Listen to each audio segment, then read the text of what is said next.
Hi everybody and welcome back to Philosophy of Cognitive Science with me, Dr. Josh Redstone. This is our first class back from reading week. I hope you all had a restful reading week, by the way. I realize we're at the end of the week after reading week now. Apologies again for that. I had a bit of a rough reading week. About midway through, my dog got a little bit of a stomach bug. So I was busy worrying about my pupper and not worrying about class so much. However, don't worry, we are still going to get caught up, and I will push back deadlines accordingly. So some of you have been asking me about critical response number 3. I will have an announcement to make about that soon, but deadlines will be adjusted to accommodate this sort of revised schedule, or this schedule that is being continuously revised, I should say. So today we're going to talk about dynamics, but before we get into that, I just wanted to make an announcement. Actually, a couple of announcements, which you will not find in my slides.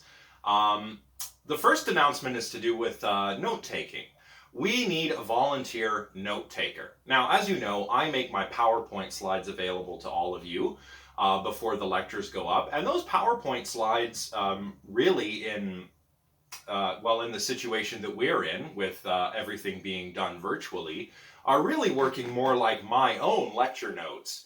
So that said, if any of you take additional notes, please contact note-taking services, because we do have some students that require a volunteer note-taker in this class. So if we have anybody who's willing to volunteer their notes for that, that would be great.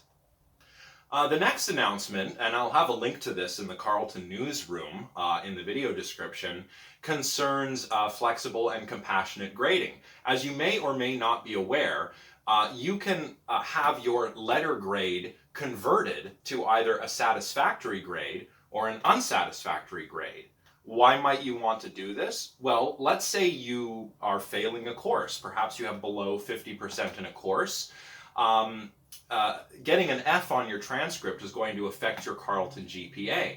However, getting an unsatisfactory UNS on your transcript will not affect your GPA. So, if this is a concern for you, I recommend you check the link below. It has information you will want to know if you're interested in converting any of your grades to satisfactory or unsatisfactory. That is converting letter or number grades to either satisfactory or unsatisfactory. You can do this even if you're not failing. You know, maybe you did pretty good in a course but not as good as you wanted to, and you don't want that to bring down your GPA. You can take advantage of this as well. I'm not completely up to speed on all of the details on how this is done.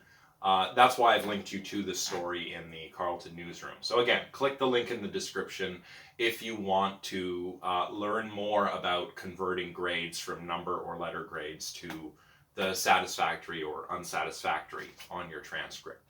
Okay, so that's it for announcements. Let's get started with a kind of overall sweeping recap, and then narrow down into our topic for today, which is dynamics part 1. So if you've been paying attention in the course so far, you've probably noticed this phenomenon that Clark calls an inner symbol flight in the cognitive sciences. Of course, we picked things up with computationalism, or at least the classic picture of computationalism. That is, you know, physical symbol systems. And recall that on the physical symbol system hypothesis, syntax are tied to semantics in such a way that minds work as syntactic engines. They are blind to what the symbols they manipulate and transform actually mean, but because of the way the system is set up, meaning is still preserved. So that's the original version. But as we move forward in the history of cognitive science, things start to change. We get to connectionism eventually, and connectionism changes things up quite a bit. We still have this notion of representations. You know, in symbol systems, representations are these nice, discrete, neat inner items. We get rid of that idea of representations in connectionism. But we still keep the idea of representations. It's just that representations are distributed. They're superpositional. They're still there, but they're not these neat inner items that representations are imagined to be on the classic or symbolic paradigm.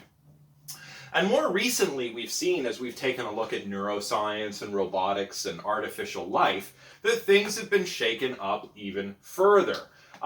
Areas of research here, of course, draw attention to the importance of the body in the world, to dynamics, to temporal coding schemes. And as we see with examples like behavior-based robots, or passive dynamic walkers, or robot crickets, often these systems don't feature anything at all that seems representation-like. They don't feature anything that, at least on the two previous accounts we just recapped, deserves to be called a representation. So this is the inner symbol flight that Clark is describing here. And the further we move in this direction, away from nice, neat inner items to distributed representations to perhaps nothing representational at all, of course, the more we do that, the less power, the less explanatory power, our theoretical notions of representation, computation, symbols, and so on seem to have. So the more we take an approach that we've been taking, the less, not even important, but the less necessary, perhaps, we could say, these ideas are, these classic ideas are. And dynamic systems theory is one approach where this happens. And it could turn out that the tools used by thinkers in dynamic systems theory, they might be alternatives to the computational approach, or they might complement them. We're not really going to answer that question today, of course. We might touch upon it in part 2 of this lecture. Before we can address any of this, we need to know what dynamic system theory is, and what tools it uses, and how it differs from connectionism and symbolic accounts of cognition. So, what is dynamic systems theory? You can read about it on slide number 4 if you like. Dynamic systems theory is a theoretical framework that is pretty well established in the physical sciences. As we saw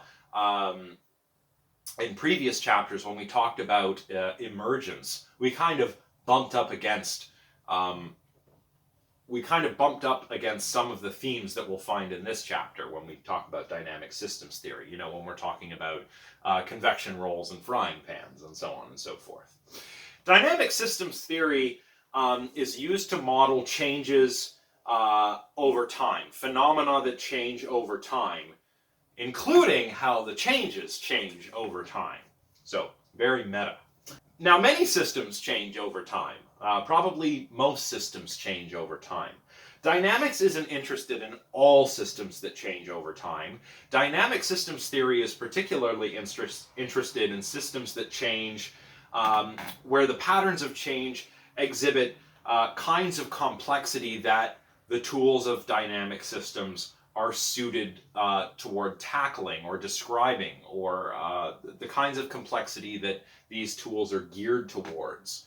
So what kind of complexity is that? Well, Clark thinks that there are 4 key features of the kinds of complexity that dynamic systems theory is particularly suited toward tackling. One kind of complexity concerns the discovery of powerful but low dimensional descriptions of systemic unfolding. Another includes intuitive geometric images of the state space of the system. So this will become clear. All of this should become clear. We're going to kind of walk through a number of these examples, or rather examples that illustrate all 4 of these as we go. The third, complexity where we can isolate control parameters and define collective effects. parameters that control what is going on in the system and the effects that arise when those parameters change. And finally, complexity, where we can use the technical notion of coupling, something called coupling that we will talk about further on in the lecture. And coupling involves modeling and tracking processes involving these continuous circular causal influences along, kind of across the entire system, across subsystems in the system, if you like. If the complexity that we're studying has some or all of these features, then we can tackle it with dynamic systems theory. So dynamic system theory is particularly attractive to cognitive science and to the physical sciences, of course, when it comes to understanding complex systems that have many, many different parts that are continuously interacting with one another. So for example, if you have a system with some kind of circular causal behavior where A is affecting B and B is affecting A, that's great. But it can get even more complicated than that. If you have a system with circular causal behavior where X is continuously affecting and being affected by Y, which is likewise affecting and being affected by Z, and so on and so forth, that's the kind of complexity that we can study with a dynamical approach. And we've encountered, as I mentioned before, complex causal webs like this in chapters 5 and 6 of Mindware by Andy Clark. And these causal webs are characteristic of natural systems where neural processing and bodily action and the environment are constantly and complexly intertwined. So we're at, say, X is the mind, Y is the body, and Z is the environment. They're all causally affecting one another and being causally affected by one another. And these are the kinds of systems that dynamic system theory is suited to study. Now, I realize that compared to what we've talked about so far, all of this probably sounds like incredibly abstract and wishy-washy, and maybe it all sounds like Greek to you. That's okay. We're going to walk through a few specific examples to try and capture these features of complexity and to try and paint a picture of what these systems with complex circular causality, where X is affecting and being affected by Y, which is also being affected and affecting Z, and so on and so forth. We're going to take a look at 4 different examples of that in this lecture. And the first example we're going to look at is nice and easy. It has to do with rhythmic finger motion. So let's get started with rhythmic finger motion now. So when it comes to rhythmic finger motion, consider wagging your index fingers from side to side, like this. Now, we could do this a couple of different ways, right? We could do it in phase. That means the same direction of motion for each finger. Or we could do it out of phase or anti-phase, a different direction of motion for each finger.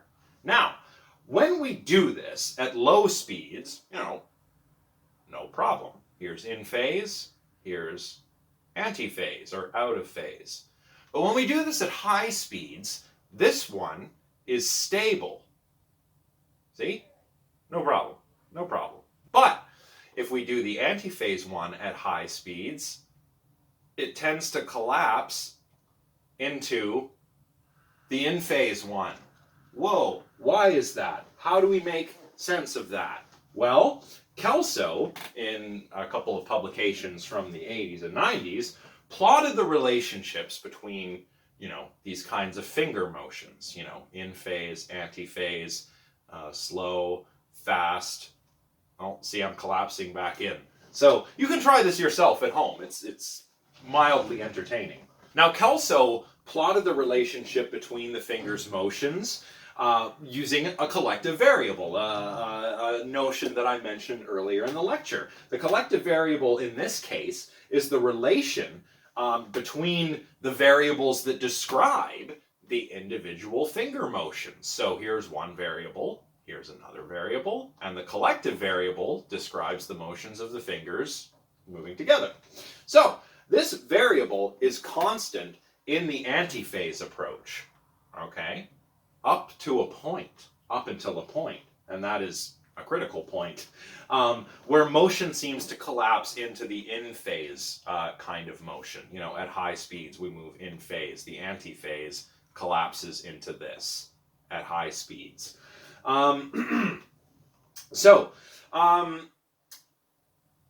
What did they do to make sense of this? Well, they applied this dynamic analysis, where finger motions are described by a set of equations that govern the space of possible evolutions of the relative phase governed by the control parameter.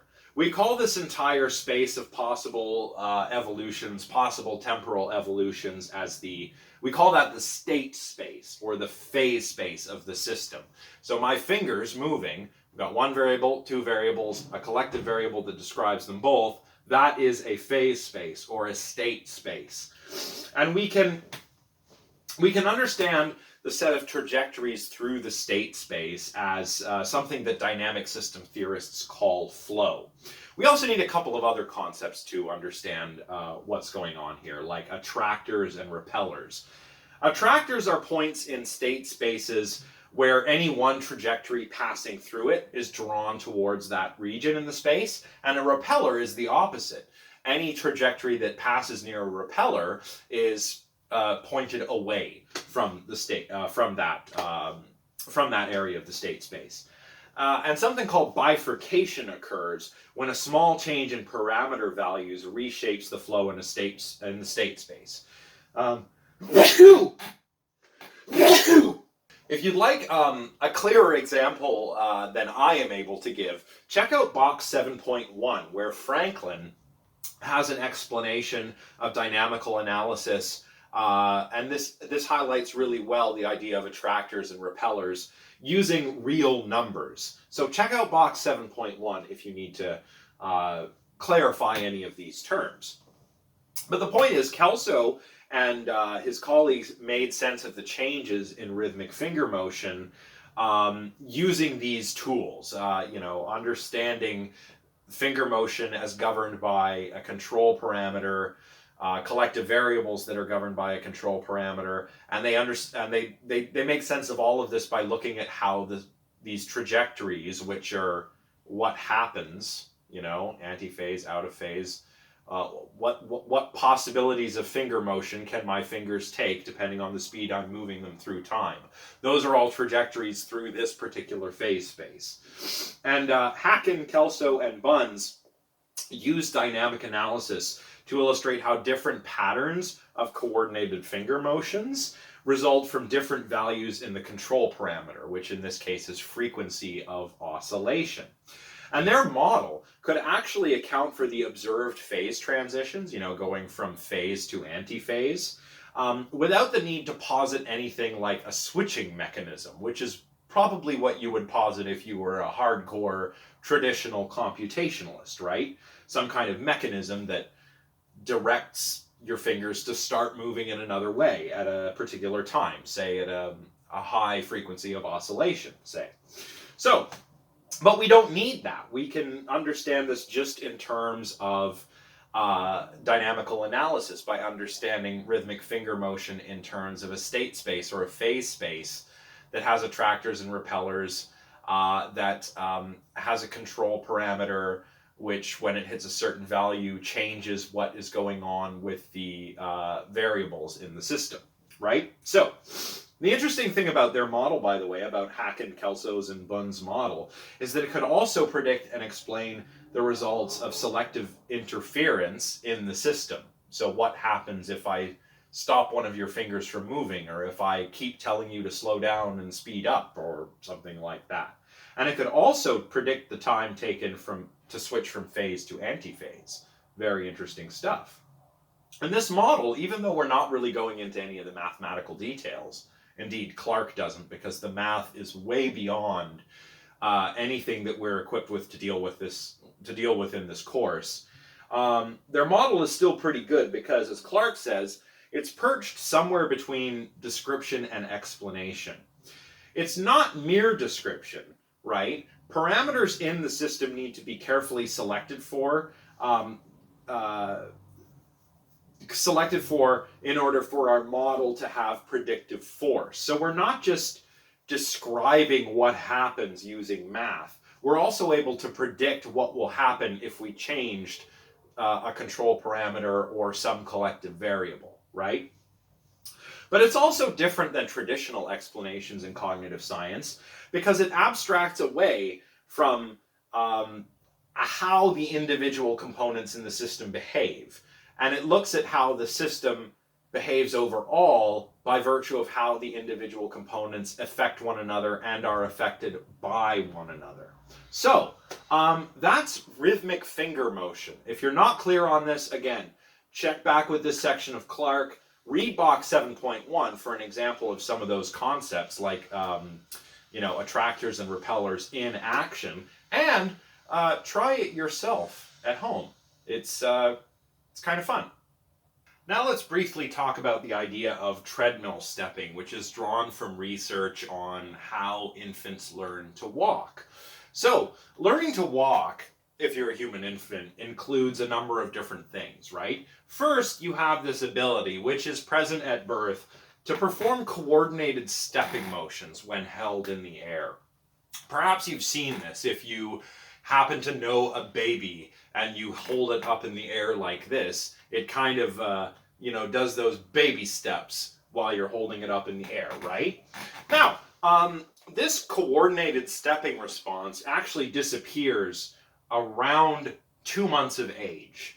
And then it reappears around 8 to 10 months of age. Finally, 1 year of age or older, typically, is when we start to see independent coordinated stepping. That is, the infant starts walking.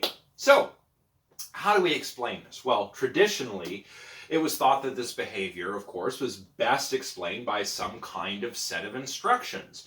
Perhaps a set of instructions found in a genetically specified pattern generator, something like a neural module, perhaps.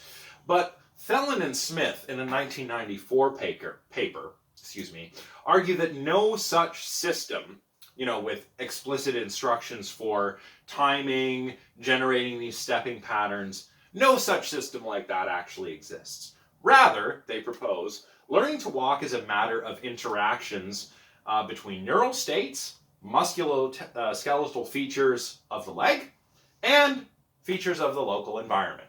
Very dynamic. So, to understand infant walking, to Thelen and Smith, what we need to do is apply the dynamic systems approach, because dynamics is well suited to this sort of thing. Things that we might suspect are a matter of interactions between the brain, the body, and the world. So, Thelen and Smith have created this dynamic model that explains walking by charting interactions between different factors, as well as control parameters. So they've identified these control parameters and looked at how we can explain how things change, leg motion, stepping behavior, and so on and so forth, depending on what happens to the control parameters.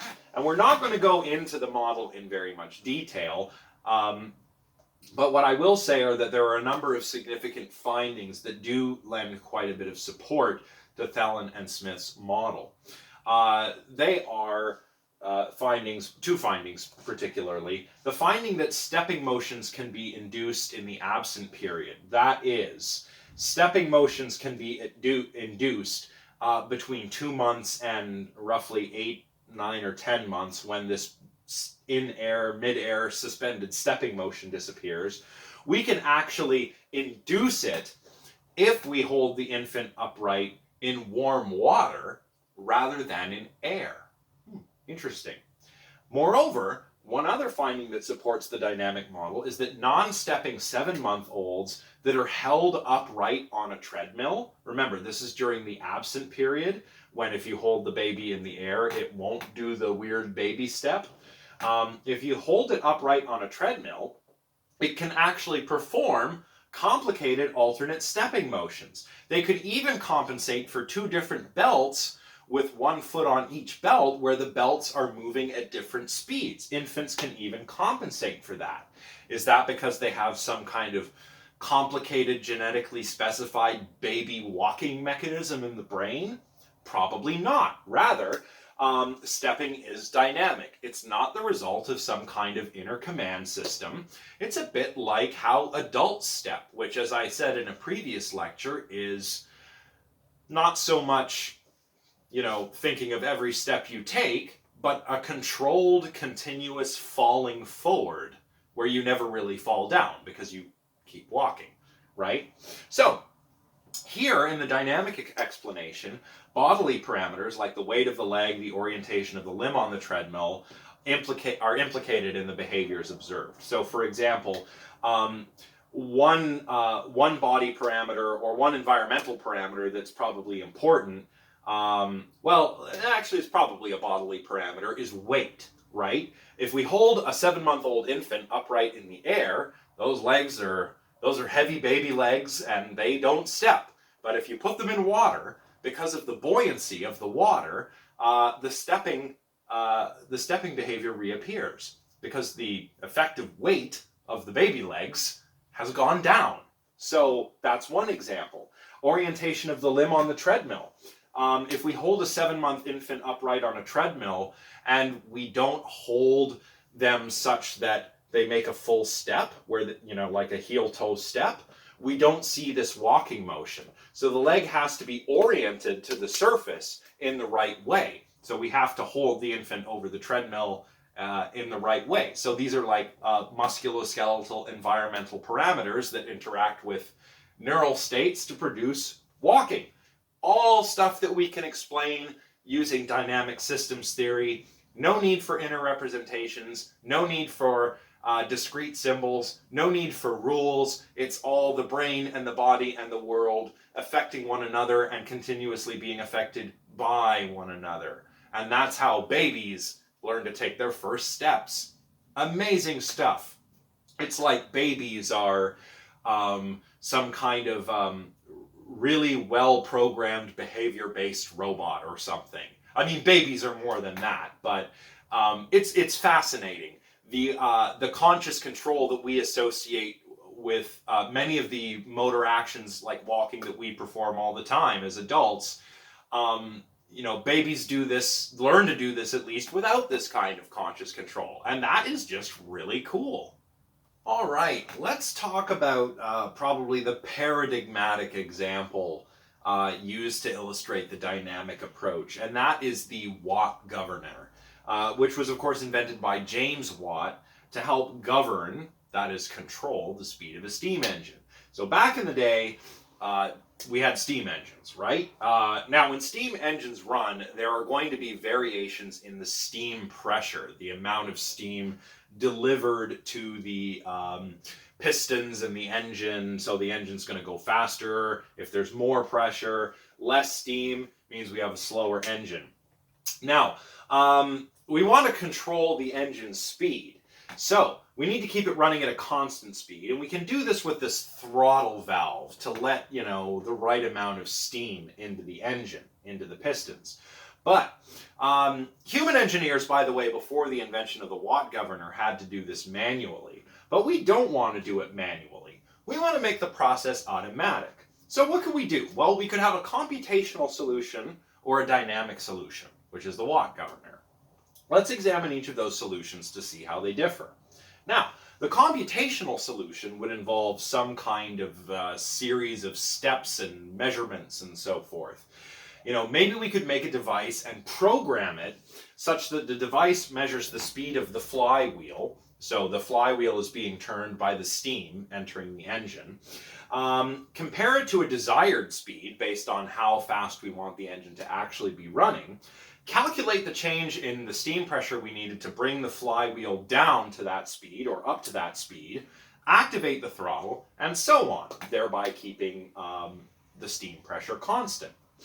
Van Gelder, in a 1995 publication, suggests that an approach like this would be paradigmatically computational because it would use representations and employ a kind of sense, think, act cycle.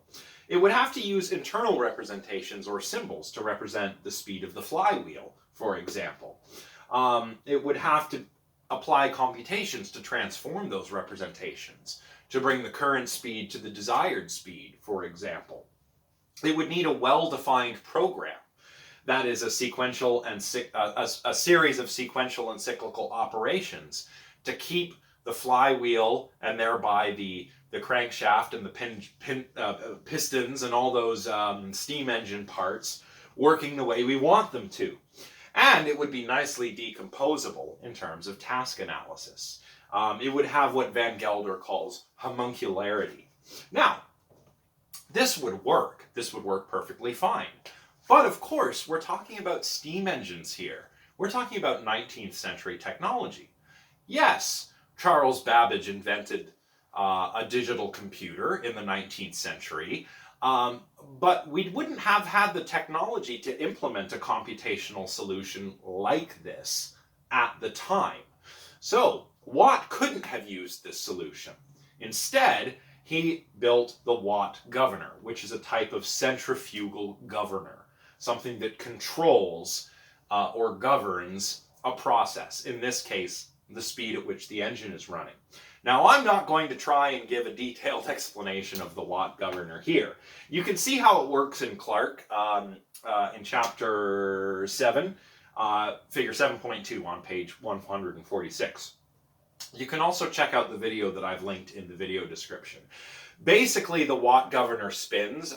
Steam enters the engine, and it turns this flywheel, which turns this spindle, and the Watt governor is on the spindle. And it has these weights attached to these arms. And if it's spinning faster, the centrifugal force pushes the arms up. And if it spins slower, the weight of the balls hanging on the ends of the arms pulls the arms back down. And the angle of the arms relative to the spindle controls the throttle valve. So more steam, the Watt governor spins faster, the arms go out. This closes the throttle valve so that it spins slower and the arms go down, letting more steam back in. It'll speed up again. But the point is, this allows the engine to kind of reach and remain in an equilibrium so that we can maintain a constant engine speed. There is a much better explanation in the video that I linked below, much more detailed, gets into a lot of the engineering details. So do take a look at that. The important thing is that Van Gelder claims that the Watt governor is non-computational and non-representational. So it's a different kind of control system than if we were to program some kind of computer program to govern the speed of the engine. And it's perfect for using the tools of dynamic systems theory to understand, because there are no neat inner items, there's no program being run. It's just a spindle with arms and kind of weighted balls attached to the arms, and this is controlled to the throttle valve, or this is attached to the throttle valve and controls the throttle valve. The arm angle, which is connected and determines whether, to the extent the throttle is open or closed, thereby determining the engine speed. All of these are co-determined and co-determining. If there's more steam, the Watt governor spins faster, and that controls the throttle valve so that less steam is let through, which in turn makes the dynamic centrifugal governor spin more slowly, which lets less steam in until it's too slow, and then more steam needs to be let in, and it all takes care of itself because the arm angle and the engine speed are co-determined and co-determining. We could say that the engine speed and the arm angles on the Watt governor are coupled, right? Now, what is coupling? Well, in coupled systems, the collective evolution of several different parameters is governed by a set of differential equations. We're not really going to talk about differential equations in too much detail because, again, the math involved is just too complicated to really talk about in much detail here. It's the kind of thing you'd get in an engineering program, and I am, of course, not an engineer, so I am not going to try to explain this to you in that level of detail. But basically what using sets of differential equations allows us to do is it gives us a technical way to describe how a change in one parameter affects the evolution of the other parameters in the system that the first parameter is coupled with. And it can also tell us how those changes in turn will affect the evolution of the first parameter. So if our first parameter is engine speed, that will tell us how the arm angle will change as the engine speed changes. And the differential equations will also tell us how the arm angle will change the engine speed. Okay? If the watt governor example is a little too unfamiliar, maybe we can think of an example with clocks, with pendulum clocks. Consider pendulum clocks, 2 of them, sitting on a wall. We can analyze this as a synchronized system, a coupled system, if we want to. That's because over time, alternating pendulums, so kind of like the finger motion, if my pendulums are alternating, swinging in different directions, over time, they'll become synchronized. And that's due to vibrations running along the wall that these clocks with pendulums are suspended upon. So we can analyze these 2 pendulums as a coupled system. And in our equations, our differential equations, each pendulum would have motion equations with a term that represents the influence of the other pendulum's current state on the pendulum that we're describing with our equation. So according to Van Gelder, the watt governor or swing synchronized pendulums are much more like real agent-environment interactions than examples we see from the traditional paradigm. And this is why some think that dynamic systems theory may offer tools to help understand the minds. As I mentioned at the beginning, it's not clear whether the tools of dynamic systems theory will turn out to be straight-up alternatives to the classical picture, or whether they will complement it. We're not going to settle that today. But in any case, the watt governor, swing synchronized pendulums, behavior-based robotics, any number of these examples that we've looked at over the last couple of lectures serve as better examples of agent-environment interaction than perhaps Shaky the robot, for example. All right, so that's the watt governor. Let's go to our final example. Our final example concerns something called preservative reaching and the A not B error. Let's take a look at that now. All right, so let's look at the last example that's suitable for dynamical analysis, and that is preservative reaching. Now, all the way back in the 1950s, Piaget noticed something interesting that infants would do that he called the A not B error. Basically, you take a toy and you hide it in location A, and this is done in full view of the infant. And after a brief delay, you encourage the infant to reach for it. So, okay, no problem so far. Then, you hide the object in location B. Now, this is still done in full view of the child, and children under 12 months can clearly see the toy in location B. But they reach for location A, where the toy was previously. This phenomenon is called preservative reaching, of reaching for where something was, not where it is now. And this particular error in this particular task, Piaget called the A not B error. Now, what is common to many cases of this described in the literature is a kind of knowing versus acting dichotomy. In other words, this is usually characterized as the infant knows where the toy is but acts differently. They know where they ought to reach, but they don't act the way they ought to be acting. As if the infant can't control her action system according to the knowledge she possesses, namely the knowledge of where the toy is hidden in location B now rather than location A. But Thelen and colleagues in a 2001 publication questioned this kind of explanation. And the explanation that follows Piaget is very traditional, very computational. Now, Thelen et al. Think that this kind of account doesn't really account for context effects. So these are details in the experimental setup and so on that play a role in the infant's success or failure when it comes to reaching toward the correct location. So Thelen et al. Think that we should actually abandon the idea that there is a crisp distinction between knowing and acting, or between cognitive activity and motor activity. Instead, they say, the tools of dynamical systems can allow us to explain the A not B error and explain preservative reaching in terms of unfolding behavior.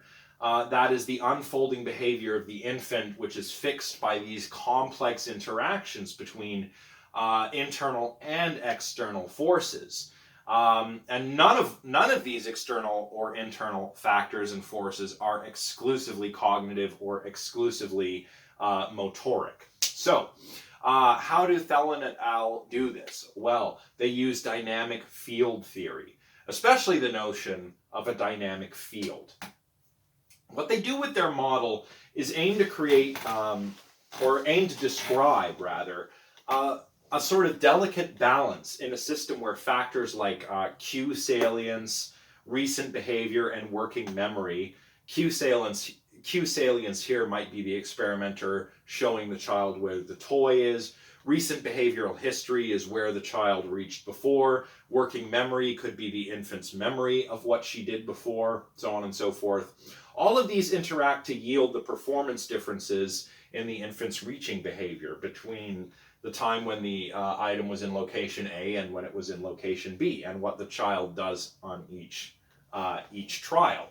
So, they say that their model provides a way, and again, we're not getting into the details of the model. The key takeaway for us is that their model provides a way to describe this kind of soft assembly of the infant's reaching as an array of perceptual and working memory elements that vary over time. They're encoded as continuous quantities, and they interact, again, continuously through time. Factors like I just mentioned, cue salience, recent behavioral history, and so on and so forth. These are kind of all like parts in a system, but they're not neatly decomposable. They change over time, they are affected by and affect one another. That's why this is described as a kind of soft assembly, right? So the dynamic field, to finally explain what that is like a unifying construct. And it has a continuously changing state that's influenced by the task environment details, by salient cues in the environment, by the infant's behavioral history, and so on. So here, actions actually emerge gradually and continuously in a multidimensional space. They're not the result of some kind of computational control system. They're a result of the mind and the body and the world all affecting and being affected by one another. Moreover, actions are constantly responsive to perceptual motor influence, and this is where things really start to get dynamic here, right? So Thelen and colleagues' model nicely accounts for a lot of the existing data on preservative reaching, and it's even made some new predictions that have been observed in subsequent experiments. So that's pretty good, right? We don't want to just describe what the infant is doing using the tools of dynamics. We want to explain and predict, and their model does that. So, now, Thelen et al. In the same 2001 publication note that there still remains a question of how to account for human thought and human reason on occasions when the demands of immediate action are relaxed, and the influence of recent environmental or recent behavioral history and the current perceptual scene are not as strong. In other words, can dynamic fields explain offline forms of reasoning when we're not directly engaged with the world? You know, a dynamic field and dynamic systems theory might explain infant reaching, but can it explain composing a poem in your head, right? Can it explain that kind of thing? Maybe dynamic fields that are trained by previous experience can support this kind of offline reasoning. This is a question that still remains unanswered, and we still need to devote a lot of research toward. And we'll return to questions like this in the future of the class, I'm sure. But for now, we've learned from all of these different examples, the case for the dynamic systems approach, or the dynamic-inspired approach, depends on three assertions. One is that the body and the world play a powerful role in adaptive problem solving. And we've seen this not only in the examples we've covered today, but in our discussions from chapters 5 and 6 in Clark as well. Another assertion is that the body and the world matter not just because they serve as an arena for action and a sort of useful perceptual front end, if you want to use some computer or software engineering terminology, but also because the mind, the body, and the world are intermingled by virtue of the many processes of continuous reciprocal causation, right? X affects and is affected by Y, which affects and is affected by Z, and so on and so forth. And the traditional tools of computational and representational analysis, this is assertion number 3, can't do explanatory justice to these kinds of complicated interactive processes. Instead, we need the mathematical and topological tools of dynamic systems theory, because these tools are the best tools for cognitive scientists to understand and do explanatory justice to these complicated interactive processes between the mind, the body, and the world. All right. Well, I think that's it for today. Let's wrap things up. So today we've talked about what dynamics is all about, and we've kind of tried to illustrate some of the key concepts by exploring different cases that we can explain using dynamic systems theory. Everything from rhythmic finger tapping to treadmill stepping to the Watt governor to preservative reaching. Next time we're going to briefly take up the points of discussion in chapter 7. I say briefly because I want to get caught up very badly. I will also have announcements, as I mentioned earlier, about critical response number 3 coming soon. I'd like to get you some more feedback back shortly. Before I assign the next critical response. And this means that I may have to fiddle with some of the further assignments in the class. The midterm and the final exam, or sorry, not the midterm, the final exam and the essay. I may change things up here. I'm not going to say anything with any certainty now, but I'm thinking of changing things up since we have kind of fallen behind. Either dropping a chapter or modifying some assignments.